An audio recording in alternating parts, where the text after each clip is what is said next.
Pluto's quest.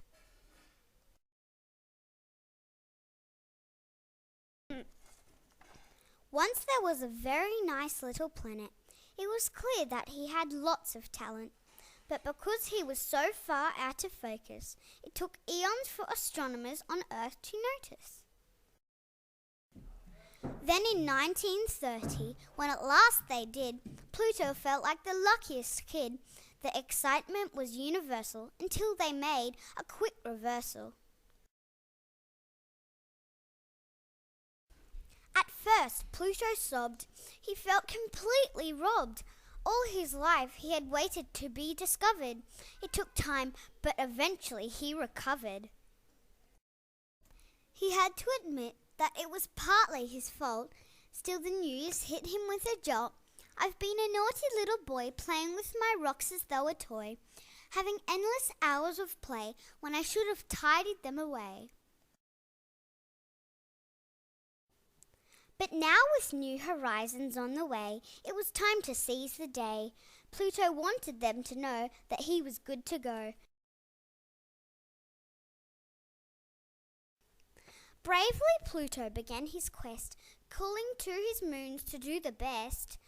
Charon, Hydra, Nix, P4 and P5 woke up and looked alive. We should start by observing the other 8. It might help if we know what makes them great. First there were the terrestrials, nearer to the sun. More like him, Pluto thought, and much more fun. Then came the gas giants, of whom he was wary because he found them just a little scary. Mercury, number 1, closest to the sun. A pocket rocket, he was told, always running hot and cold. Solid surface with an atmosphere like Venus, Earth and Mars. Or so it would appear. Venus, next in line and looking so divine, and just to surprise, rotating on her axis clockwise. Thick clouds to capture the sun's rays, gives the hottest of days. Earth, perfect distance from our star so bright, one moon to light the sky at night, and to stabilize rotation and for the tide, the only planet where life can reside. Liquid water enable life to evolve, on its axis 24 hours to revolve. Mars, small and gloriously red, caused by iron oxide in his rocky bed, with an atmosphere which is rosy pink, making Mars quite unique, I think. Jupiter, a gigantic gas terrain made of hydrogen, ammonia and methane. Largest planet with the shortest day, with storms and fierce winds so grey. Of his 16 watchful moons we know, the brightest being Io, Europa, Ganymede and Callisto. Saturn, full of gas but still rather nice, with rings made of rock and ice, twirling them day and night in a show of great delight.